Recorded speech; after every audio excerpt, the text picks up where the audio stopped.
Agora a gente ao vivo, só para a gente não perder o link. Tá bom. Pronto, agora a gente está ao vivo. Eleilson, eu sempre dou um tempinho antes da gente começar, porque as pessoas demoram um pouco para entrar. Então eu dou, né, para acessar. Então eu espero um pouquinho e assim que o pessoal começar a entrar e falar boa noite, ver se a imagem e o som tá ok, a gente começa. Tá bom. Eu vou mandar umas coisas aqui, então. Tá bom? Enquanto... Tá. E está sendo transmitido pelo Facebook, então quem quiser acompanhar a reunião pode entrar na nossa página e acompanhar pelo Face. Naquele flyer que você mandou, boa noite, né? Douglas. Isso. É só digitar o Ariana Rumenstein, só que a página, né? Aí consegue acompanhar. Boa noite, Caroline, Douglas.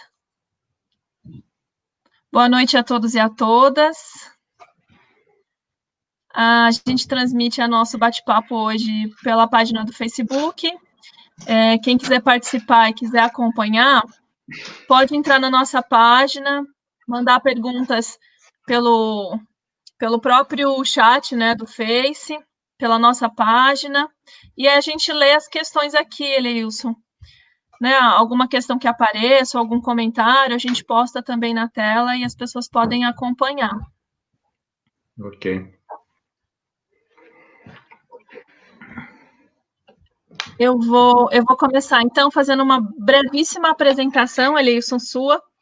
E, primeiro, né, agradecer por ter aceitado o nosso convite para esse bate-papo. Agradecer a todas e a todas que acompanham a gente e participam, né? A gente vem construindo uma série de debates e esse debate ele vai fomentando, né, as nossas ideias e a nossa análise sobre esse momento também. Hoje eu convidei o Eleilson Leite, que tem graduação em História e mestrado em Estudos Culturais, ambos pela Universidade de São Paulo. É editor, programador e produtor cultural e coordena a área de cultura da ONG Ação Educativa, uma organização na qual ele atua há 20 anos. Além disso, ele escreve atualmente no site Outras Palavras, onde mantém a coluna Literatura dos Arrabaldes.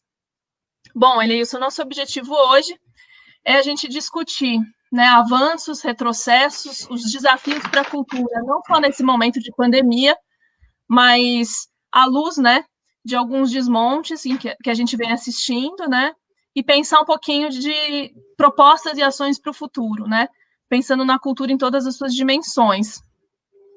Eu queria começar falando com o Eleilson, pedindo para ele articular um pouco da trajetória profissional dele, né, e a relação com as propostas e com as preocupações dele no campo da cultura, né, pensando no antes da pandemia, no pós-pandemia, do que mudou.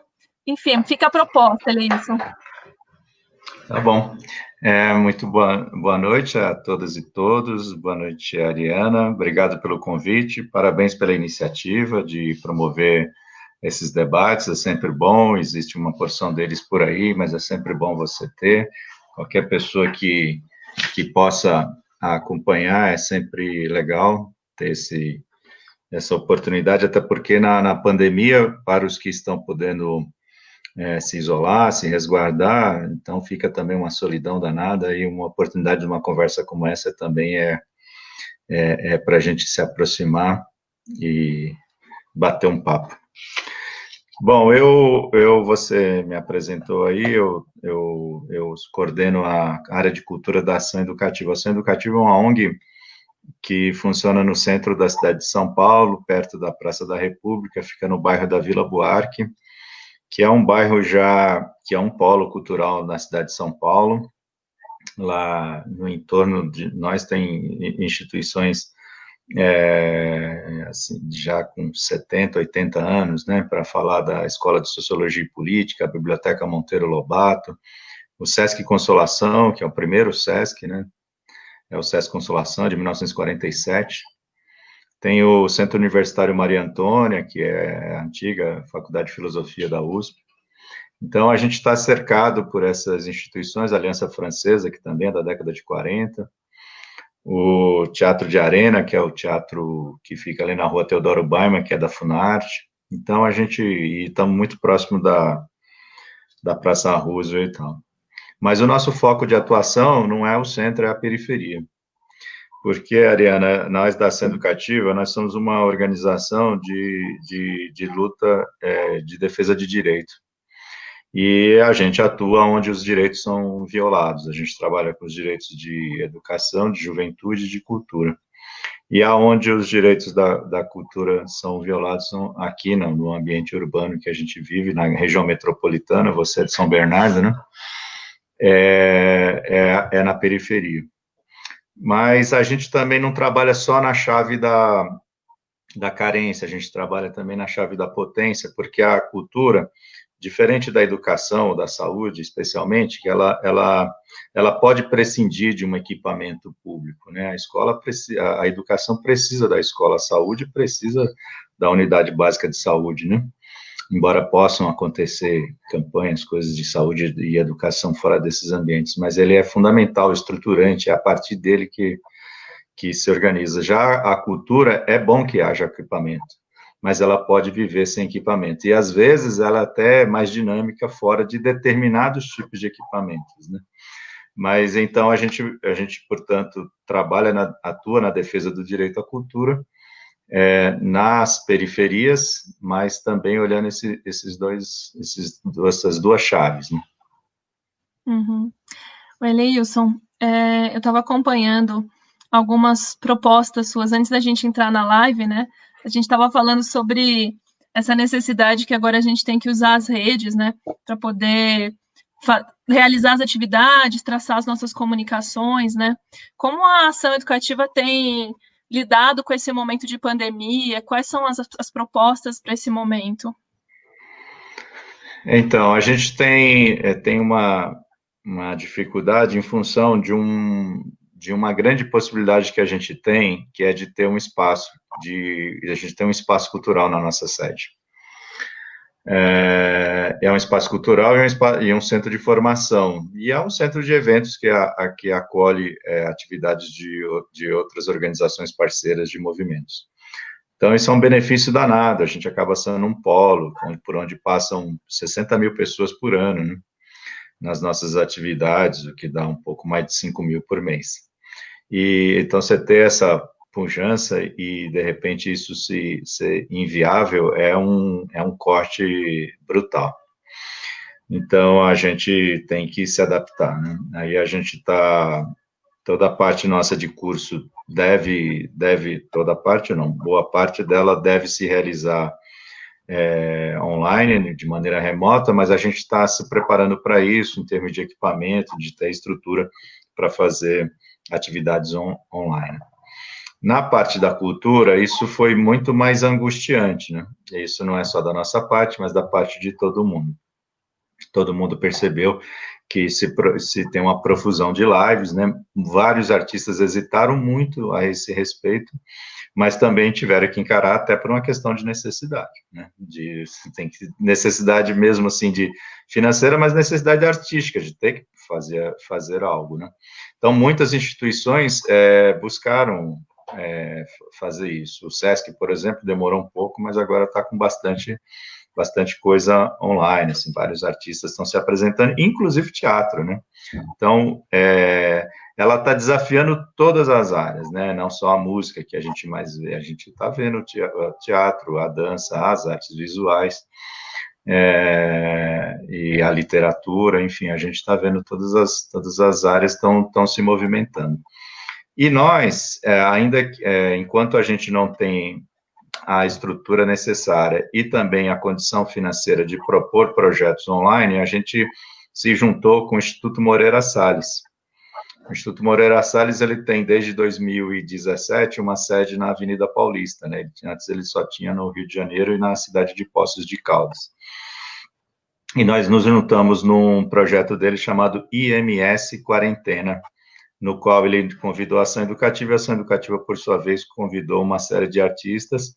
Eu fiz uma curadoria que contemplou artistas da periferia, mas como a proposta era produzir conteúdos artísticos em torno do tema da pandemia, do isolamento, né, da quarentena, aí eu fui atrás de educadores que atuam com medida socioeducativa de internação, que são educadores, quase todos eles artistas, e eu propus a eles, integrei-os nesse projeto. Nesse projeto está no site, aí as pessoas que estão acompanhando aqui a nossa conversa, é só acessar o site do IMS, a IMS Quarentena, e aí vocês vão verificar que tem uma série de artistas lá, e artistas e coletivos, no nosso caso, ela aparece lá, ação educativa, e vocês vão ver. Tem coisas bem legais lá, de música, tem podcast. O podcast é feito pelo Emerson Alcalde, que lidera um slam, né? O slam é uma forma de encontros de poesia falada, mas com uma dinâmica de disputa, né? Diferente do sarau, né? Acho que o slam é a nova onda, né? O sarau, ele se mantém, né, com seu vigor, mas o slam veio renovar, inclusive atraindo muita juventude. E então o Emerson Alcalde é um expoente dessa corrente, né, do slam, e ele faz um podcast onde ele conversa com poetas de slammers. Então, esse tem sido, na parte da cultura, né, tem sido isso, mas a gente também, o Ariana e os que nos acompanham, a gente está muito sensibilizado com a situação de precária, né, a situação de insegurança alimentar que vive a população pobre das periferias e favelas.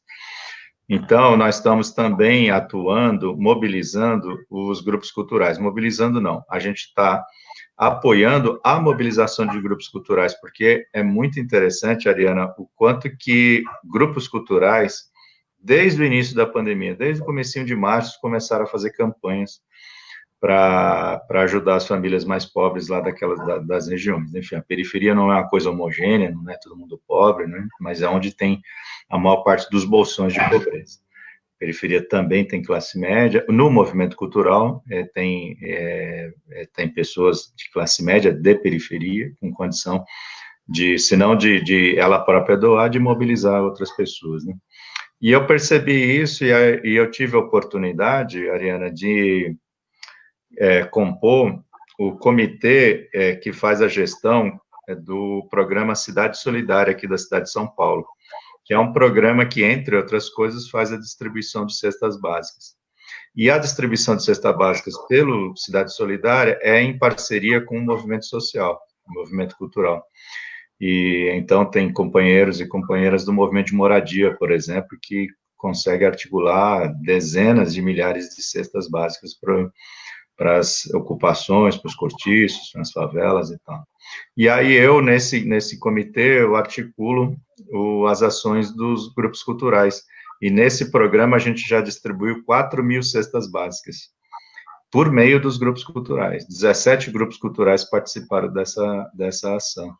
E mais recentemente, a gente agregou a distribuição de cestas, a distribuição de cestas de livros. A gente distribuiu 3.000 cestas nessa última leva, com 3.000 kits, com 6 livros cada. Então, são 18.000 livros distribuídos. A gente ficou muito feliz com essa possibilidade, porque a gente, além de estar colaborando para uma situação tão emergencial, a gente está podendo levar a leitura e a literatura para essas pessoas, que é uma coisa perene, uma coisa que vai ficar. A pandemia vai passar, se Deus quiser, vai passar mesmo, e aí as pessoas vão ter esses livros com elas. Uma recordação, inclusive. Eleilson, muito boa iniciativa, e a gente vê que nesse momento de pandemia, como as periferias saíram na frente, né, na discussão e na organização para a resolução do problema das pessoas, né, porque tem um conhecimento do território, né, das relações, e o que eu ia te perguntar tem a ver um pouco com isso, né, você falou da questão da literatura, e eu venho acompanhando os seus textos, no Outras Palavras, né, sou assinante, e vi um dos primeiros textos que foi sobre a Câmara Periférica do Livro, né? Eu queria juntar um pouco essa sua proposta, essa discussão, com essa importância, né, da periferia e da perspectiva territorial para as implementações de ações de cultura. Exato. Você falou bem, a gente tem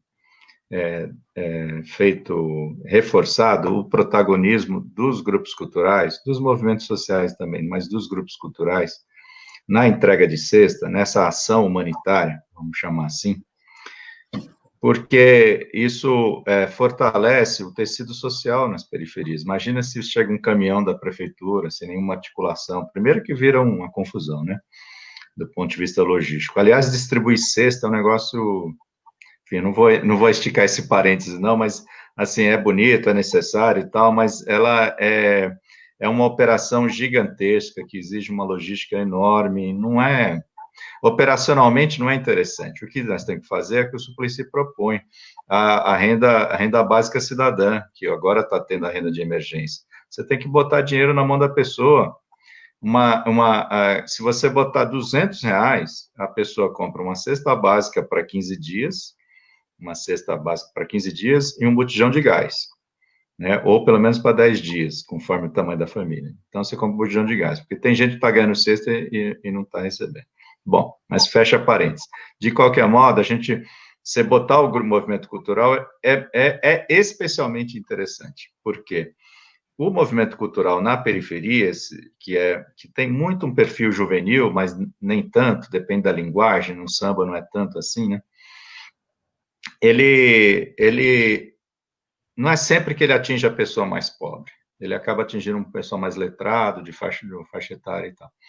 E, às vezes, é até visto pelos mais humildes, os mais pobres, como algo que eles não conseguem entender. Você vê aqueles malucos declamando poesia num boteco, né, como a Cooperifa, né, e, às vezes, com as performances malucas nas ruas, né?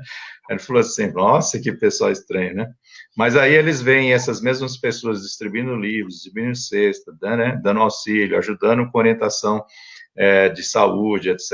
E, pô, isso ganha a moral desses grupos, para usar um termo, ganha uma moral na quebrada que é super importante.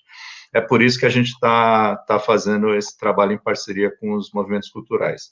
Assim como o movimento de moradia, nenhuma cesta do programa Cidade Solidária é distribuída sem essa mediação, né? E isso é bem interessante. Em relação à Câmara Periférica do Livro, então, a gente teve essa ousadia. O que acontece é o seguinte, Ariana, a literatura, ela é chave na cultura de periferia em São Paulo, pelo menos. Isso não acontece, talvez, em outras periferias. Eu costumo dizer, aí um pouco como pesquisador, que assim, eu sou historiador. Historiador é cheio tem uma coisa com data, com marco histórico. Enfim, é o nosso jeito de pensar, não dá para... E a gente cria, assim, um marco fundador da cultura de periferia, é a publicação do livro Capão Pecado, do Ferrez, do Reginaldo Ferreira da Silva, Ferrez. Ele publicou esse livro no ano 2000 e repercutiu, fez dele um autor importante, há 20 anos que ele está na cena aí, literária, e com lugar importante. A partir dali surgiram outras iniciativas, especialmente os saraus. A Cooperifa foi logo de 2001. Depois veio o Sarau do Binho, depois se proliferou essa ideia de sarau, né, na primeira década, né, do nosso século atual. E, bom, aí os saraus, eles acabavam estimulando, seduzindo as pessoas para o gosto pela leitura. Então, ele foi formando, numa primeira onda, ele formou leitores. Aí, esses mesmos poetas que declamavam passaram a publicar, eles passaram a publicar coletâneas por conta de política pública, por conta de edital, de fomento, né, à produção cultural, à produção literária, especialmente. E aí eles passaram eu me lembro ainda bem, no final da primeira década, eles ainda eram assim, se entendiam que para se firmar como escritor ou escritora teria que publicar numa editora grande, né? Eu, inclusive, criei uma coleção numa editora grande, que é a Global Editora, naquela época. Mas, com o tempo, eles passaram a ver que isso é relativo, né? E passaram a ter suas próprias editoras, né? Então, é uma terceira onda que a gente está vivendo em relação à literatura, que eu acho que talvez seja a linguagem na cultura de periferia mais vigorosa. Percebendo a existência dessas editoras, a gente propôs a realização de uma feira, um encontro delas, dentro do Encontro Estéticas das Periferias, que é um evento que a gente organiza anualmente no mês de agosto. E aí, para nossa surpresa, tinha 20 editoras, né? Foi fantástico, a gente fez uma reunião na Casa das Rosas, aqui na Avenida Paulista, né? E fizemos uns bate-papos e tal, a gente conhece as pessoas, aí na mesma ocasião estava aberto um edital da Secretaria de Cultura do Estado, que agora chama Secretaria de Cultura e Economia Criativa, e era justamente um edital de economia criativa. Aí a gente elaborou um projeto para apoiar essas editoras de periferia, para que elas se mantenham, para que elas tenham se fortaleçam na sua sustentabilidade. Então, é um projeto com um viés, assim, um acento maior na sustentabilidade como empreendimento cultural. E aí deu certo, a gente ganhou o edital e começamos uma série de iniciativas, né? Infelizmente, a parte mais presencial de eventos a gente não está conseguindo fazer, por enquanto estamos adiando para o segundo semestre. Mas isso a gente está cuidando para fazer um processo, estamos fazendo pesquisa, né, um perfil dessas editoras, como é que publicam, o que publicam, se estão estruturadas como com CNPJ, se tem nota fiscal, sabe, um perfil bacana, um catálogo conjunto, discussões de negócios, se diz assim, compra de papel, gráfica, insumos, né, acesso a crédito, negócio mesmo, assim, né, comercialização, nota fiscal, não sei o quê, ISBN, essas exigências todas, estamos debatendo, estamos fazendo remotamente, e a gente lança no dia 6 de novembro. Se tudo der certo, nós estaremos no Memorial da América Latina lançando essa Câmara Periférica do Livro. Vai ser é uma das coisas que a gente tem feito que tem mais me motivado. Não sei se eu respondi tudo. Eleilson respondeu, claro. Eleilson, a Fabiana coloca uma pergunta, eu só não vou colocar na tela porque ela é grande, ela tem a ver com uma outra questão que eu queria fazer também. Você comentou sobre a política de editais, né?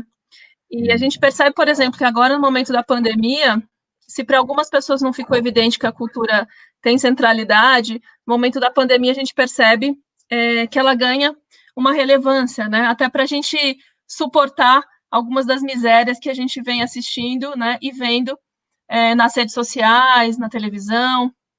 E a Fabiana, ela coloca a seguinte questão, né? Como é que os diferentes governos, né? A gente vê que há um desmonte da cultura, né? Eu queria que você comentasse um pouco sobre como é que você está vendo esse processo, se a gente pode falar que é um desmonte, e em que momento a cultura ela ocupou, né, uma posição central. Né? A gente sabe sobre o Sistema Nacional de Cultura, todos os debates que envolveram, né, a participação popular. Como foi para você, né, trabalhando na área da cultura, assistir a tudo isso e ao desmonte que a gente vê hoje? Bom, legal, obrigado, Fabiana, aí pela pergunta, uma pergunta abrangente. A cultura ganhou importância como política pública na gestão do Gilberto Gil, à frente do Ministério da Cultura, no primeiro mandato do Lula e na primeira metade do segundo mandato, né, que teve sequência com Juca Ferreira, que já era secretário executivo do Ministério, né? E o Gil, ele trouxe aquela concepção da cultura como do antropológico, né? Aquele ponto que irradia, né? Energia, né? E é um conceito que ele apresentou no seu discurso de posse em janeiro de 2013, mas que se concretizou um ano e meio depois, 13 com a ideia dos pontos de cultura, que é a ideia uma ideia do Célio Turino, né, que é uma figura muito conhecida aí da área da cultura, Mas o Célio, ele diz, ele inclusive tem um livro que fala sobre isso, né? Brasil de baixo para cima, e ele explica que ele atribui a uma outra pessoa, um secretário de Cultura em Campinas, com o qual ele trabalhou. Acho que ele foi secretário de Cultura em Campinas também. Bom, mas enfim, e aí a gestão do Gilberto Gil, bem como os mandatos do governo Lula, especialmente o segundo, foram muito animadores, né? E essa ideia dos pontos de cultura se ganhou muita força, né? Especialmente no segundo mandato, e a ponto de ter aí quase 5.000 pontos de cultura no Brasil. E a própria ideia do ponto de cultura, ela reforça uma outra coisa importante que o Gilberto Gil trouxe, que é o Sistema Nacional de Cultura. Ele vê a cultura como algo, do ponto de vista da sua realização, como algo como que deve ter uma dinâmica semelhante ao que é o Sistema Nacional de Educação, ou o Sistema Nacional de Saúde, o SUS, né, o Sistema de Saúde, o Sistema de Emprego, né, que você tem uma ação articulada no nível federal com os entes locais, seja estaduais e municipais. Na saúde, o SUS articula tudo, né, os 5.700 municípios estão articulados no SUS, assim como da educação, porque eles têm acesso a um fundo, né, na educação FNDE, eles acessam um fundo, e aí, por meio do fundo, ela subsidia as políticas locais, e isso assegura bastante a efetividade do sistema, né? Então, um sistema, ele precisa de alguma coisa que eles chamam de CPF, né? Que é o planejamento, o financiamento, e o C, o conselho, né? O conselho, planejamento e financiamento, né? E isso acontece muito na educação e na saúde, especialmente, né? Na área do trabalho, que eu citei muito, que é o sistema público de emprego, tinha as comissões municipais de emprego, que ainda existem, mas elas não têm a mesma força que tem na saúde e na educação. Bom, aí o Gil apostava nisso, ele apostava nessa ideia, ele foi construindo lentamente, em 2010 apenas, foi aprovado o Sistema Nacional de Cultura, bem como o Plano Nacional de Cultura, o sistema foi com a Marta ainda. E aí eles foi fazendo os tratados, os acordos de adesão dos estados, mas é uma ideia que depois perdeu força no próprio governo da Marta, assim como os pontos de cultura. O desmonte, falar em desmonte na época da Dilma é um exagero, né? Mas o declínio começou com ela, na medida em que ela não deu continuidade. É isso, eu estou sendo bem justo aqui. Quando ela assumiu o primeiro mandato, botou a Ana de Holanda, né? Não sei se as pessoas vão lembrar disso. Quer dizer, foi não pela pessoa, né? Longe de mim, é uma pessoa muito importante e respeitada, mas é porque não era alguém que capaz de dar continuidade ao que o Gil fez e tal, e de fato ela acabou saiu para dar lugar para Marta Suplicy naqueles acordos da época, e aí a Marta Suplicy terminou a gestão dela no primeiro mandato da Dilma do jeito da Marta Suplicy. Ela criou as Praça Céu, alguma coisa assim. Ela criou o CEL, né, que é uma coisa bastante interessante, né? Mas aí ela quis trazer isso para lá, enfim, ela tem essa característica também de criar umas marcas, ela tentou também o Vale Cultura, que era uma coisa que se pegasse, mas o Vale Cultura é aquele tipo de coisa para quando a economia está bem vibrante, como estava, né, em 2010, 11, 12, né, o Brasil estava com 6% de desemprego, ou 5 e pouco, né, e, enfim, o PIB é elevado, então aí você tem o Vale Cultura, que é tipo o Vale Alimentação, as empresas põem um tanto, o governo põe um tanto, a pessoa tem lá R$50 para 50 ou 100, depende do acordo coletivo da categoria, para comprar produtos culturais, seja o que for, cinema, teatro, revista, livro, enfim, então teve essas políticas, elas foram perdendo força, com a Dilma, e aí degringolaram com golpe, né, de vez, né, porque no ano e meio que a Dilma ficou, né, até maio, né, de 2016, um ano e 4 meses, né, não foi suficiente para retomar, porque aí voltou o Juca Ferreira, né? Não sei se vocês lembram, voltou o Juca Ferreira, que havia sido secretário aqui em São Paulo, né? Ele foi secretário de Cultura aqui em São Paulo, foi meio surpreendente, né, ele aparecer como secretário aqui. Mas aí ele voltou para lá, mas não foi suficiente para retomar, e até que o Temer, ele tentou acabar com o Ministério da Cultura, mas cedeu às pressões, né, coisa que jamais o atual governo faria, e até as pessoas também, eu vejo muito dos artistas falar para pedir Ministério da Cultura para quê, né, tendo em vista as pessoas que o presidente tem nomeado, né. Bom, mas enfim, e é curioso, é bom que as pessoas saibam disso, né, teve lá o Roberto Freire, né, o que é o deputado federal, foi ministro e tal, mas teve um outro que eu já nem me recordo o nome, peço desculpa às pessoas, mas logo veio, não, teve o Marcelo Caleiro, que é hoje deputado federal do Rio de Janeiro, ficou lá um tempinho, um sujeito muito dinâmico, um cara bem intencionado, tão bem intencionado que foi demitido porque ele arrumou uma confusão com o Gedel Vieira de Lima, né, o Gedel, o cara da mala de 51 milhões, né. Então, ele arrumou confusão com o Gedel porque o IPHAN, né, que é um órgão super importante do Ministério ligado ao Ministério da Cultura, né, deu um parecer contrário a um empreendimento imobiliário que simplesmente cobria a fachada lá do Centro Histórico de Salvador. Então, teve o Marcelo Caleiro que saiu, aí depois teve o Roberto Freire, Marcelo Caleiro, até que chegou o Sérgio de Saleitão, que gente, né, para quem não acompanha a cultura, é o atual secretário de Cultura do Estado de São Paulo, né? Sérgio de Saleitão, que é do Rio de Janeiro. E o Sérgio Saleitão assumiu e as pessoas ficaram surpresas, porque como ele se tornou Ministério da Cultura num governo golpista, tendo sido ele chefe de gabinete do Gilberto Gil, lá atrás. Então você vê que o cara é profissional, ele trabalhou com Lula, trabalhou com Temer e com Dória, né? Então o Sérgio. Mas o cara realmente assim, ou ele sublima, né? Enfim. Mas ele é um profissional, um cara que entende, né? Nem perto de Regina Duarte, nada. É um sujeito que entende, inclusive conversa muito bem.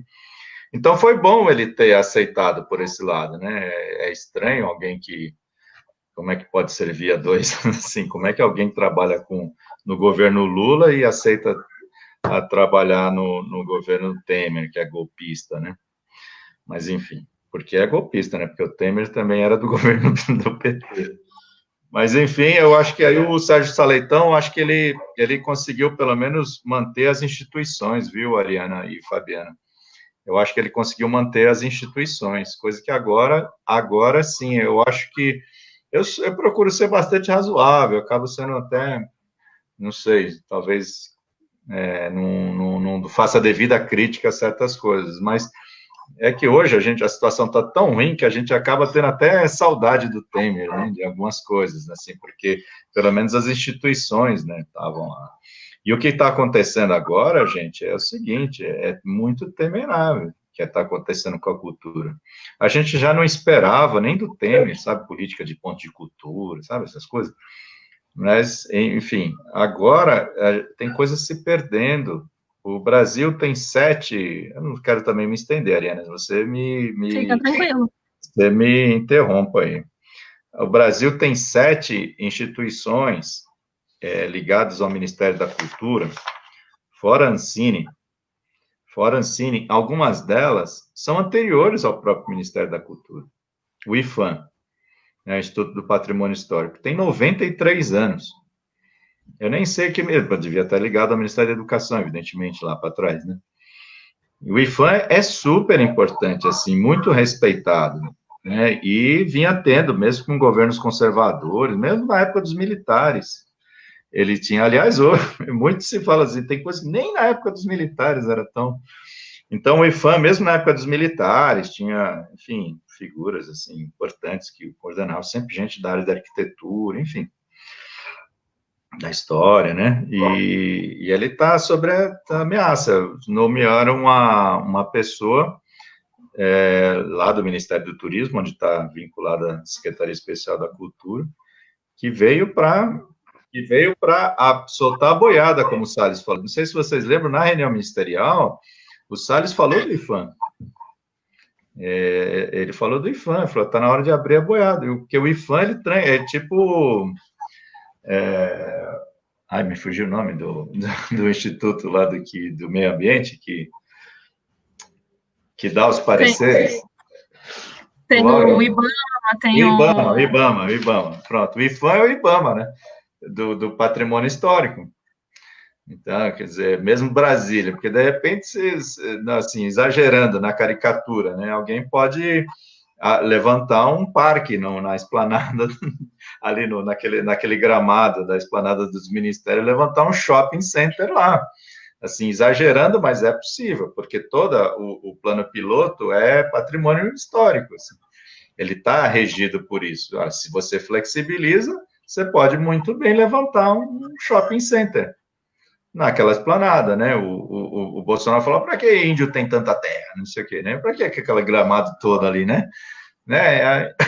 Aí pode acontecer isso. Isso para dar uma medida para aqueles que estão nos acompanhando do risco que a gente está correndo. Outras instituições é a Funarte. A Funarte é de 76, né? Ela já estava com problema, assim, o Juca Ferreira tinha um plano de recuperação da Funarte, quando ele voltou com a Dilma no segundo mandato.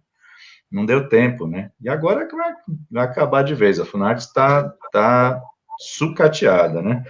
Aí a mesma coisa, a Biblioteca Nacional, a Fundação Palmares, as pessoas estão acompanhando, é lamentável o que está acontecendo, porque o Sérgio Camargo, né, sendo uma pessoa negra, filho de militante, né, é uma situação que eu próprio não me sinto confortável de me estender, né, mas assim, é quase um crime, né, e isso é os companheiros do movimento negro que falam, né, o que está acontecendo lá na Fundação Palmares. A Casa de Rui Barbosa, que é uma área mais de pesquisa, de produção de conhecimento, também está sucateada. Eu me lembro que estava sobre a coordenação de uma pessoa ligada à TV Record, religiosa, nada contra ser religioso, mas, enfim, uma pessoa que não tinha vínculo nenhum com o que se fazia lá, tem muita coisa ligada à literatura, né? Então, por último, eu quis deixar aí a coisa da Cinemateca, que a situação da Regina Duarte foi realmente muito ridícula, né? Assim, ela se tornou uma pessoa tão caricata, ela realmente foi o pum do palhaço, né? Aquela coisa que saiu e desapareceu, se dissolveu, né? E eu chego a lamentar mesmo, assim, né? Como é que uma figura tão importante, né, que goste dela ou não, é uma pessoa que tem uma história na dramaturgia, na teledramaturgia, que ninguém pode negar, né? Enfim, e aí se submeter a uma situação dessa, aí ela ganha como prêmio de consolação a Cinemateca, e a Cinemateca está se deteriorando. Ela é mantida por uma OS, e essa OS não tem repasse de recursos, as coisas estão fechadas lá, por causa da pandemia fechou mesmo, né? Mas está paradíssima a Cinemateca, sem contrato, pessoas sem receber salário. Então, seria até bom que se a Regina Duarte aproveitasse o prestígio dela para ajudar a levantar a Cinemateca, mas eu duvido que ela vá fazer isso, até porque não vai ter respaldo. Nós estamos sem secretário de Cultura, né? Falaram daquele Frias, aquele ator que eu nem sei o nome, lá da Malhação, né? Mas não está confirmado. Mas eu acho que se ele não nomeou nem ministro da Saúde, apesar que o Poçuelo está lá para fazer o serviço mesmo, né?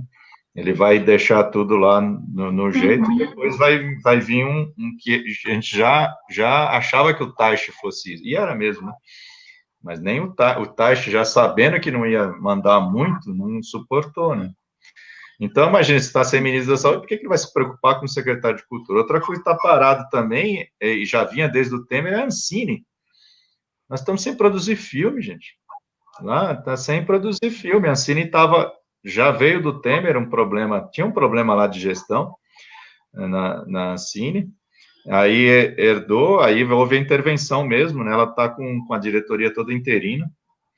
Foi uma intervenção mesmo do Bolsonaro, né? Que barrou editais. Ela, inclusive, está cheia de dinheiro. O Guedes vai pegar lá tudo, porque ela recebe a sua composição orçamentária vem de repasses da indústria cinematográfica internacional, da TV a cabo e também de companhias de celulares, né, de empresas de celulares, entre outras fontes. E ela deve estar lá com pelo menos 1,5 bilhão, assim, é um negócio que é um orçamento maior que o ano inteiro do Ministério da Cultura. Está lá parado. Então, está parado porque está sob intervenção e o Guedes vai acabar... Porque outro dia ele ficou caçando dinheiro nos fundos, né? Ele caçou dinheiro nos fundos. É aí que ele acaba pegando o Sistema S, né? Que ele, de vez em quando, essa história do Sistema S, né? E a gente fica lamentando pelo Sesc, né? Que a gente conhece que é bacana aqui, o Sesc em São Paulo. Mas ele não é bacana assim em todo lugar, não. Mas isso não justifica, né? Cortar, né, o financiamento do Sistema S, né? A gente pode debater, né? Mas então eu acho que eu dei uma percorrida aí, Fabiana, mas eu acentuaria isso, a maior perda nossa para a gente da ação educativa e para o nosso campo aí da cultura da periferia, da cultura independente, é os pontos de cultura. Mas que eles existem, viu? Por outro lado, antes da Dilma sair, em 2015, foi aprovada a Lei de Cultura Viva, que regulamenta os pontos de cultura. Então, todos nós que somos ação educativa é ponto de cultura. Ela ganhou editais e ela está lá cadastrada. Né? E aí o projeto de lei da Jandira Fegali, né, que está no Senado, aliás, a votação era hoje, desculpa aí quem não está nos acompanhando, eu acabei não vendo, mas deve passar no Senado, parece que o cenário era positivo. Começou às 5 horas, Eleilson. Começou às 5 horas, né? Começou às 14 e começou às 5. E quero ver a hora que chegar na mesa do Bolsonaro, porque ele vai ter que aprovar, né? Mas, de qualquer modo, ela foi montada com assessoria do Célio Turino, com quem eu tive agora uma conversa remota, recentemente, e aí a ideia, ele tem ela tem essas duas dimensões, assim como outros projetos em nível local em São Paulo, e agora eu tomei conhecimento que no nível municipal também vai ter projetos de lei que dão uma renda para o artista e para o profissional da cultura, viu? Aí o iluminador, né? O pessoal de produção, né? Então, tem os profissionais, os artistas e para as instituições culturais. Aí as instituições no nível federal seriam os pontos de cultura. Aí os pontos de cultura que tiverem lá cadastrados podem ter esse repasse. Esse é o nó, esse é a nossa foco de atenção. Acho que, se eu não me engano, mais de 700 milhões, né, foram barrados para o audiovisual. Não é isso? É uma grana. Não, mas tem mais dinheiro lá. Isso foi barrado, mas eu li isso, a gente acompanha, mas a Ancine ganhou uma ação que estava bloqueando um dinheiro de repasse, eu acho que das companhias de telefone celular. Porque eles têm que pagar a Ancine porque eles reproduzem, eles são suporte, né, de reprodução de conteúdos cinematográficos, né? Então, eles pagam. Assim como a TV a cabo e é uma taxação do cinema internacional. Então, ele já tinha uma grana, já entrou mais, por isso que dá essa conta de 1,5 bilhão. Tá parado, já pensou? Você que é do cinema, alguém? Tem 1,5 bilhão lá, na Ancine, sem nada, sem edital, com diretoria inteirinha. Mas vai saber quem é que o Bolsonaro... Ele não botou ainda. E a Ancine tem lá sua independência, ela não é assim também, o Bolsonaro põe no tiro. Ainda bem que ela tem essa independência, ela funciona como empresa pública, né? Ela tem outro regime, eu não vou me estender no comentário sob pena de eu falar bobagem, mas ela tem independência, ela não é assim uma canetada do presidente, então, mas ele consegue barrar. Eleilson, e aí pensando nesse desmonte de todas essas instituições, né? quais são os desafios, né, para os municípios, para as organizações sociais, para empresas da área da cultura? Então, vamos começar assim pelos municípios. A gente podia até, desculpa, eu não ter informação aí sobre São Bernardo, eu tinha até quando eram outros governos aí, agora eu não tenho, porque a gente trocava muito com o pessoal daí, até um tempo atrás. Mas, assim, eu vou ver aqui São Paulo, que tem uma gestão interessante, viu? Quem estava aqui como secretário de Cultura era o Alexandre Youssef. Ele acabou de sair, nesse momento ele está com um cargo vinculado a esse programa Cidade Solidária, do qual eu faço parte, então é uma pessoa com quem eu falo diariamente. E no lugar dele, ele botou o Hugo Pozzolo, que era do teatro lá dos Sátiros, né, da Praça Roosevelt, e estava ocupando a diretoria do Teatro Municipal. A prefeitura aqui tem buscado, ampliado os fomentos, e eu acho que essa é um mecanismo, porque, assim, a parte de difusão, de realização de apresentações nos seus espaços culturais ou em ambiente aberto, está impossibilitada e vai sofrer restrições por um bom tempo. Por exemplo, aqui em São Paulo tinha sido adiada a virada cultural para setembro. Eu acho, presumo, que ela vai ser cancelada. Porque é um tipo de evento que provoca uma aglomeração muito grande, né? É difícil de você estabelecer distanciamentos e tal, né? Então, eu acho que ela tende a ser isso. Então, a prefeitura está atuando muito no fomento, né? Então, aqui para a periferia, em São Paulo, nesse caso, a gente pode falar com muita tranquilidade, porque são conquistas de governos do PT, que é os editais do VAI, né, que é para grupos culturais juvenis, o Fomento à Periferia, que foi uma conquista, primeiro do movimento, né, cultural, mas foi homologada aí, ratificada pelo Fernando Haddad, né, e os fomentos ao teatro, ao cinema, à dança, que já existiam. Então, eu acho que essas coisas, essas de fomento são super importantes, porque repassam um recurso para os grupos culturais, para as companhias de teatro, e elas vão preparando espetáculos, mantendo o seu corpo de artistas ativos, criando. Eu acho que essa é uma boa medida, porque fora disso vai ser com participação nesse momento, né? Pelo menos eu acho que não é o mais viável. E esses apoios para produções de conteúdos online, né? O governo do estado fez isso, ele tinha a virada paulista, né? Aí essa virada paulista se converteu em lives, né? Um conjunto de lives que o governo está fazendo. A prefeitura de São Paulo criou um edital também para conteúdos na internet. Ela sofreu uma ação, um embargo na justiça, mas se não está liberada, ela está em vias de liberar essa ação, né? E você vê, né? Uma ação, inclusive, que foi que respondeu a um pedido de um produtor cultural que não viu, que entendeu que não havia critérios muito claros, né? Enfim. Então foi uma coisa da sociedade civil, né? Não foi um capricho de um juiz, né? Mas é lamentável que numa situação como essa fique assim. Então eu acho que essas coisas, esses programas de fomento e apoio aos grupos culturais e artistas é o melhor que deve ser feito. Assim está fazendo também esses institutos empresariais que atuam na área, como o Itaú Cultural.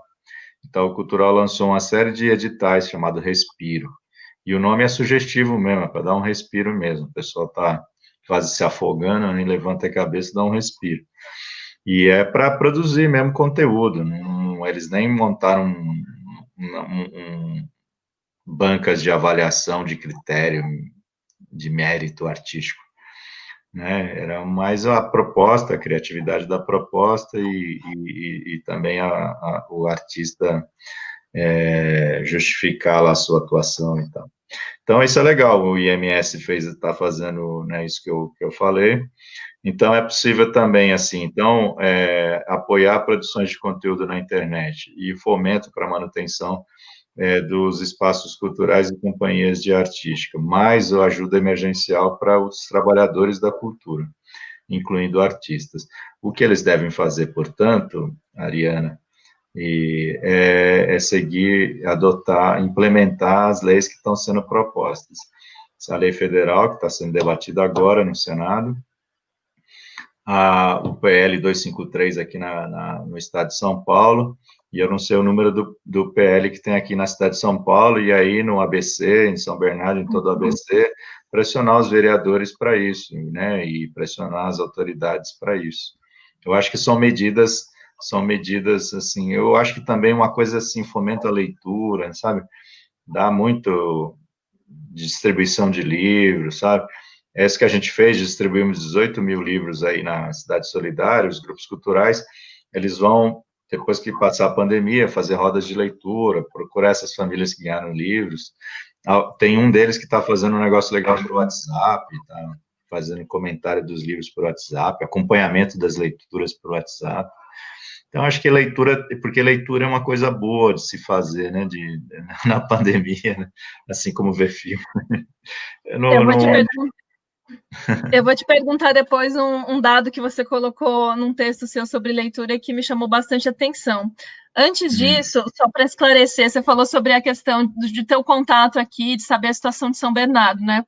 Só para deixar pontuado aqui, hoje teve uma iniciativa bastante importante da sociedade civil, né, dos artistas aqui, que protocolaram um pedido para um esclarecimento sobre o fundo, né? A última notícia que a gente tem do fundo era em torno de 400 mil, mas isso era de 2016, né?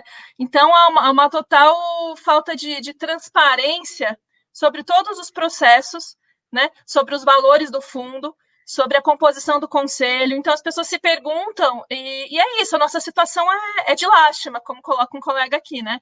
Ela é de total escuridão. Então, minimamente, para a gente saber qual ação a gente vai propor, né? Para dar esse respiro aos nossos artistas aqui na cidade. A gente está nesse momento, está enfrentando isso aqui na cidade de São Bernardo. Né? Não tem transparência, minimamente, dos recursos desse fundo. E uma outra coisa. Pode falar, Lilson, depois eu vou te falar sobre a lei de emergência cultural. Eu vi que tem uma pessoa aqui, Ademir, né? Tá, essa vou colocar essa pergunta, então, que era exatamente essa que eu ia colocar. Foi aprovado. Ele pergunta se chega na periferia, se ajuda e se chega na periferia. Não, chega sim, viu, Ademir? Porque é isso, ela tem duas vertentes, né?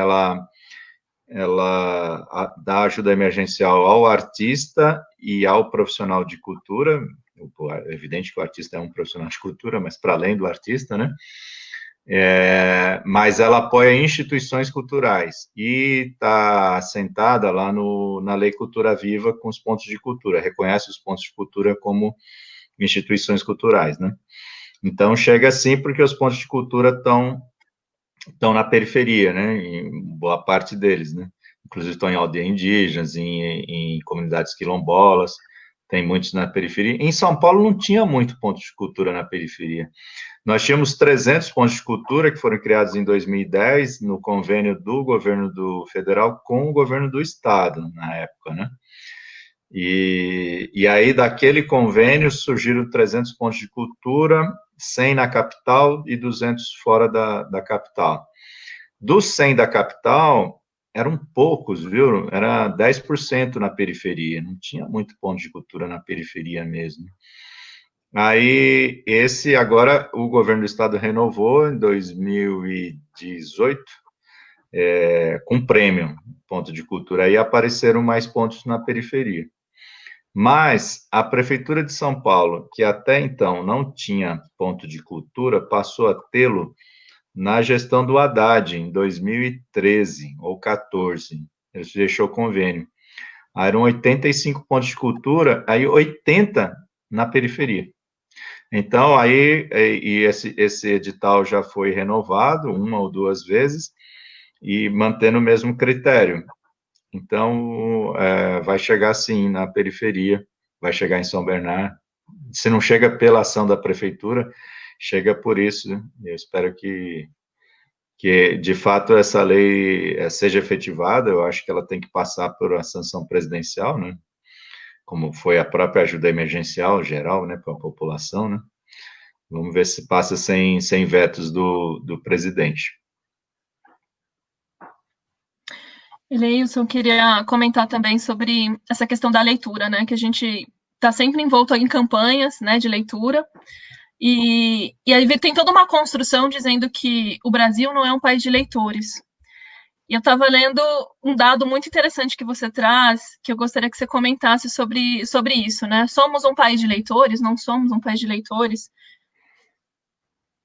Eu não tenho mais o dado aqui na minha mão, se você tiver, mas você quer reproduzir? Acho que você disse que 56%, Isso. né? A Na faixa eu lembro periferia. bem. Não, tem dois aspectos. Primeiro, tem esse dado aí, que é de 56%, né, de pessoas que leram, né, aí tem os critérios da pesquisa, que eu não vou lembrar, mas que atestam que leram o livro. Isso é um dado importante, né, que leram até 2,5 livros, né, eles não dão 3, 2,5 livros no ano. Então, isso ele é pouco, mas não. Como é que diz? Ele é ruim, mas tá bom. Né? Ele é pouco, mas ele questiona, ele relativiza essa ideia, que é quase um estigma, né, de que o Brasil não é um país de leitores. Então, já dá um bom volume de leitura, assim, é um dado importante. Mas eu reforcei esse dado com uma outra pesquisa, que é de hábitos culturais nas capitais, que foi feita pela J. Leiva, que é uma empresona aí de cultura, que produz pesquisa, projetos culturais, enfim. Atua muito com lei de incentivo. E aí essa foi feita em 13 capitais, né, pegando todas as regiões, né, e São Paulo é uma delas. E aí o dado de hábito de leitura estava lá estava na faixa de 37, estava acima de várias, só perde para música, né? E cinema, assim, estava numa posição boa, mas tinha um outro ponto da pesquisa, estou lembrando de cabeça, que era de tipo de eventos e atividades culturais que frequenta, e tem o sarau. Eu primeiro fiquei animado de existir de ser colocado. Segundo, que ela tinha 17%, eu achei incrível.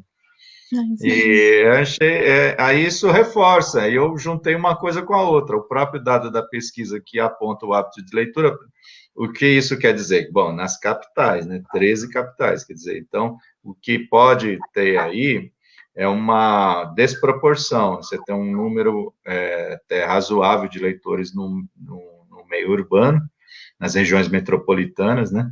Essas 13 correspondem às regiões metropolitanas. E você ter aí, talvez, né?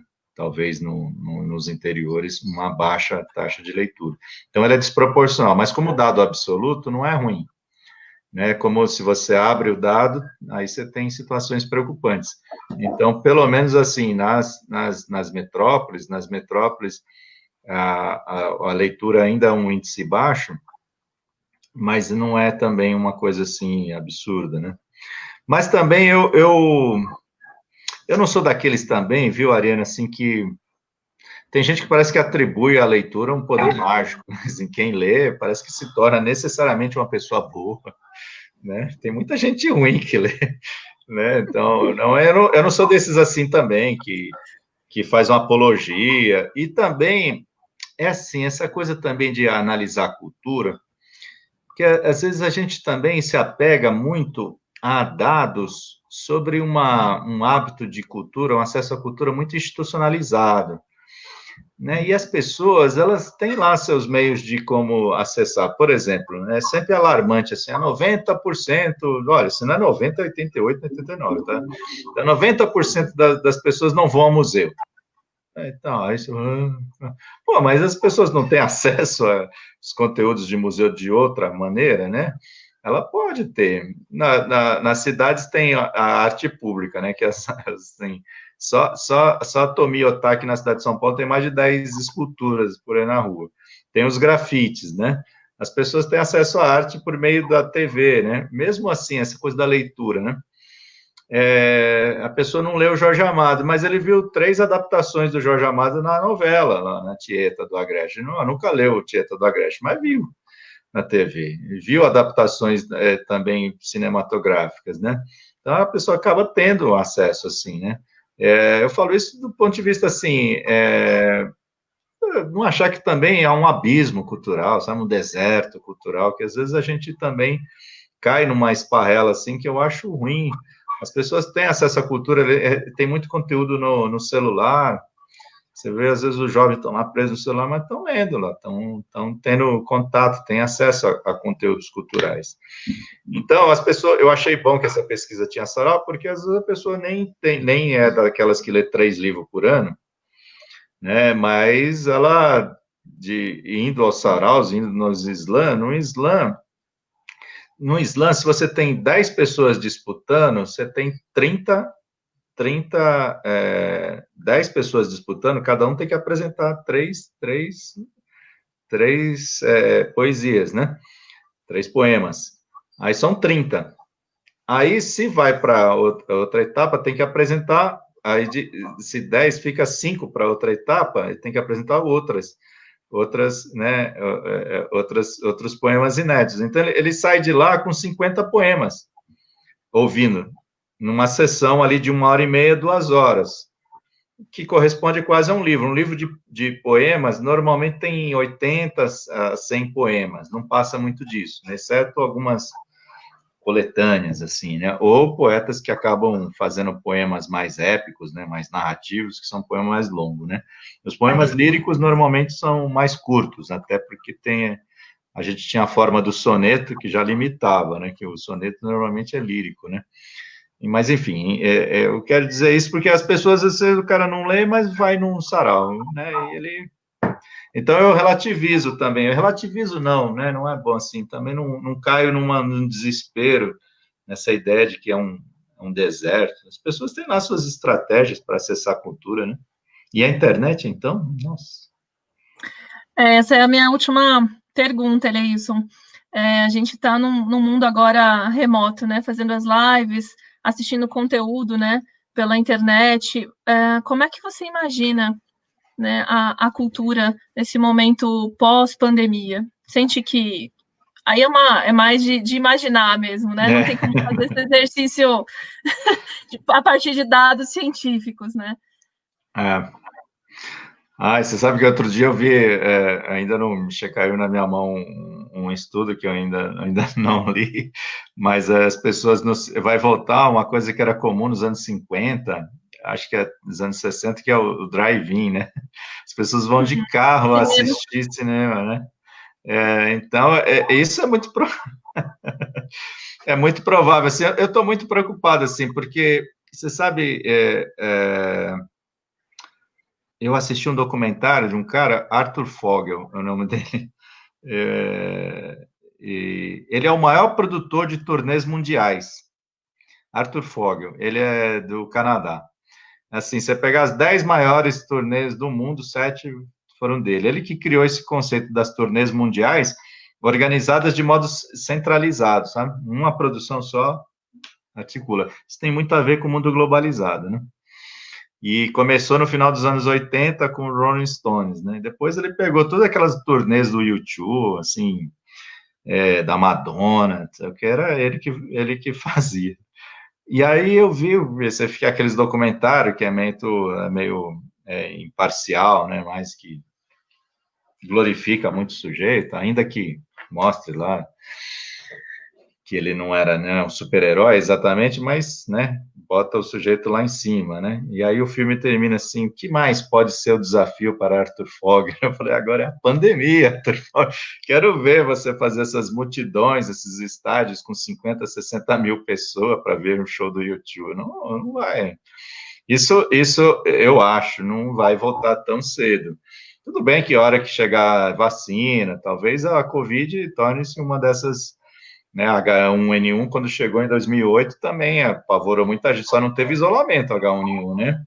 E as pessoas não chegaram a andar de máscara, e muitos usavam, né? por iniciativa própria, não era uma coisa obrigatória, mas a coisa do álcool gel veio da H1N1, botou muita gente em desespero, né? Eu era ainda adolescente, mas vivi o pânico da AIDS, né? Lá nos anos 80, a gente achava que o mundo ia acabar, né?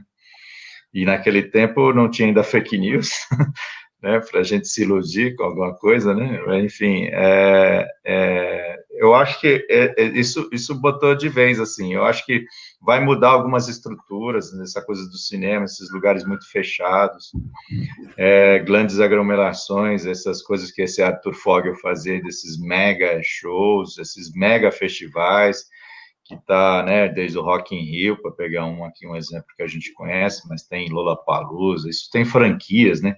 São inúmeros festivais.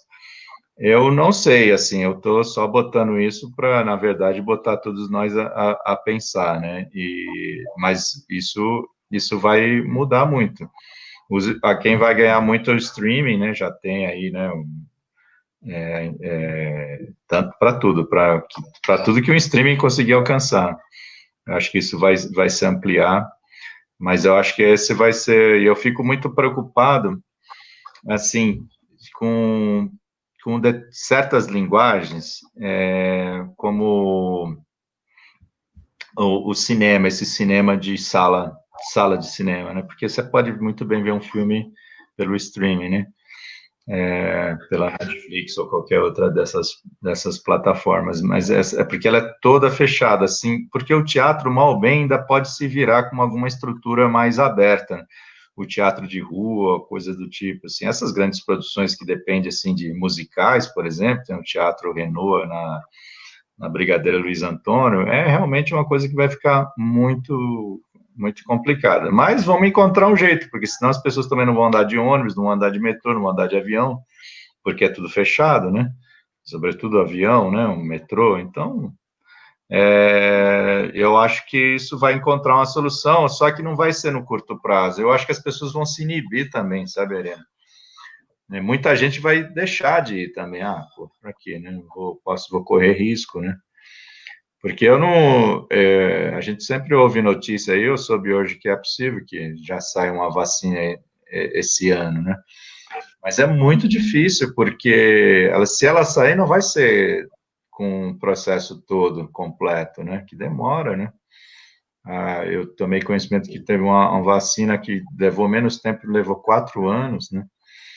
Porque toda essa fase de teste, porque não é que eles demoram, aplica a vacina longe de mim aqui de eu falar do Átila, eu não sou o Átila, mas assim, demora, a pessoa precisa daqui 6 meses repetir, né? Demora por isso, não é por incapacidade de produção, demora porque precisa ter esses retornos, né, de quem tomou e tal. Mas, enfim, vão dar um jeito disso aparecer rápido, né? Mas nós vamos viver um período muito difícil. A educação também, viu? A educação também, eu acho que o pessoal tudo em sala de aula, fechado. Agora, a educação já tinha uma coisa com a educação à distância, a EAD, né? Que nós, assim, na ação educativa e nesse campo, a gente tinha muita restrição, mas tinha muito preconceito também, até porque a história da EAD apareceu muito com uma coisa mercadológica, né? E precarizando as relações, né? Então, ela veio como uma coisa muito de mercado, né? E precarizando mesmo, né? Tem curso superior que você faz em 2 anos, assim, tudo. Então, veio dessa maneira, aí a gente não se ocupou disso, a gente rejeitava e não produzia nada. Agora nós vamos ter que produzir, nós vamos ter que encarar o tema da educação à distância e dar um significado, dar uma forma bacana de se fazer, porque nós não vamos escapar dela, não. A educação à distância vai ficar. As histórias de live lá, não tenho certeza, não tenho certeza. Eu não sei se as pessoas vão. No começo é legal, tal. Duvido alguém for chegar para você e falar, Ariana, puta, assisti 4 peças de teatro no Não. computador. Não vai. Não vai. Reunião nossa, a gente já não está aguentando. Já não aguento mais ver vocês aí, né? Só. Não vai dar. E em tempos de pandemia, a coisa da live assim também, sem aquelas produções, né? É difícil.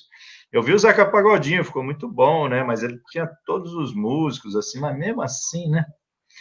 Engraçado, ele não podia nem beber, engraçado que tava patrocinando ele era uma empresa de. Eu não entendi porque que ele não podia beber. Se é seu patrocinador, eu reconheço, assim, a gente não trabalha, não recebe apoio, patrocínio de empresas de bebida e tudo, né? Eu sei disso, mas todo mundo sabe que ele bebe no show, por que ele não bebeu lá? E aí uma empresa de cerveja patrocinando, foi esquisito. Você vê, até essas coisas ficam esquisitas. Você vai na live o Zeca Pagodinho sem tomar uma breja, mano? É esquisito. Mas foi Não, bonito. eu estava pensando aqui também, né? Se a gente também não pode abrir espaço a partir do que aconteceu agora na pandemia e mesmo com o PL, né, 1075, para outras discussões que já são antigas, né? Sobre a questão do Bolsa Artista, né? Que é mais ou menos como a gente tem no meio acadêmico, né? Uma bolsa científica, que é uma discussão que já tinha lá no governo do Ceará em 2004, 2013, acho que com o Pablo Hortelano, né? Hortelado. Hortelado. É, isso. A gente já vem com essa discussão, né? Será que, pelo menos para minimamente organizar um sistema de informações, né? Que a gente não tem isso, né? A gente viu não só dos artistas, né? Mas da própria população. A gente vê a dificuldade que hoje é para acessar um benefício de R$ 600, que agora vai cair. Você não tem informação organizada. No campo da cultura, isso é ainda mais precário, né? E agora a gente tendo que distribuir recursos, né? Pensando nessas nossas novas possibilidades, eu acho que o momento da pandemia ele também pode abrir essa reflexão. É o fomento que eu te falava, né? Aqui em São Paulo eles não chegaram a adotar, né, a Bolsa Cultura, mas teve, é, não é bolsa que deram o nome, mas enfim, agentes culturais, né, locais, em comunidades, sabe? Ganhava R$ 1.000 por mês para fazer atuação cultural na comunidade. São agentes culturais, era o nome, né? Então, isso tem que se expandir. Aqui em São Paulo também tem o Jovem Monitor Cultural. Tem 300 só, ou 250, se houver uma redução. 250. 250 jovens de 18 a 29 anos, com segundo grau completo, que recebem uma bolsa de R$ 1.000 para atuar durante 24 horas, durante a semana, num equipamento cultural. E outras 6 horas ele faz formação. Então, é uma coisa muito boa, né? Nós, da Ação Educativa, fomos uma organização, a gente geriu, por um tempo, esse Jovem Monitor Cultural. E muita gente com quem a gente trabalhou está no SESC hoje, está trabalhando em instituições culturais, né?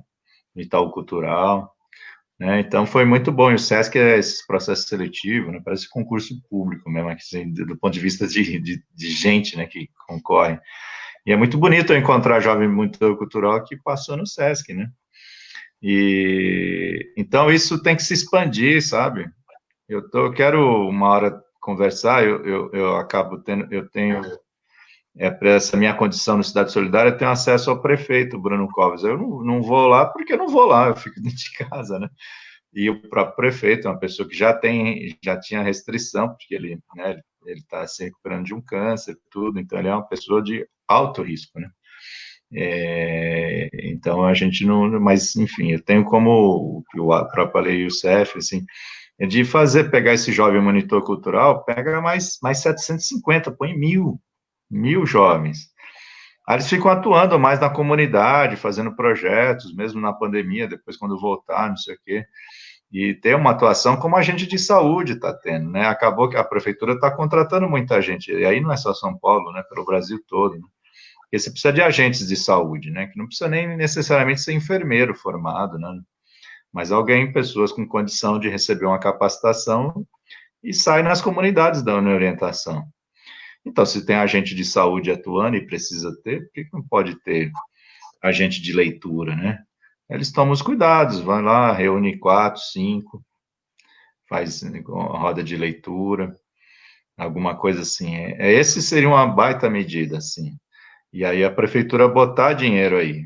E vai botar, e tem que ser mesmo, vai fazer o quê? Virada cultural, um monte de espetáculo, que é importante também, viu, gente? Porque tem uma dimensão da cultura que é econômica, que é muito importante. Às vezes eu vejo assim, mas a prefeitura lá gastou 200 mil com cachê de fulano. Enfim, mas esse fulano levou 200 mil pessoas para lá, criou uma movimentação, as pessoas compraram coisas, enfim, é um jeito, né, também, né? Deu retorno nesse sentido. É uma estratégia, né?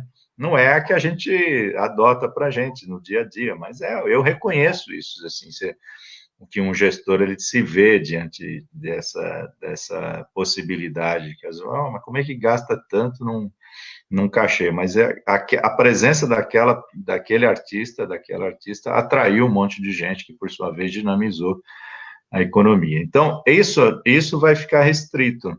Então, pega esse dinheiro, um cachê de 300 mil da Anitta, né, entendeu? Você dá para 300 pessoas, né? 300 pessoas no mês, né? Fazer trabalho nas comunidades, ou 30 no ano, né? Então, você reverte. Então, é possível, isso faz diferença. A gente vê, Ariane, a gente está com coisa de cesta básica, mas a gente tem outras ações na ação educativa, né? E a pessoa, às vezes, com 200, 250 reais, consegue se virar, né? Num momento de crise, né? Também não vamos ser conformista, né?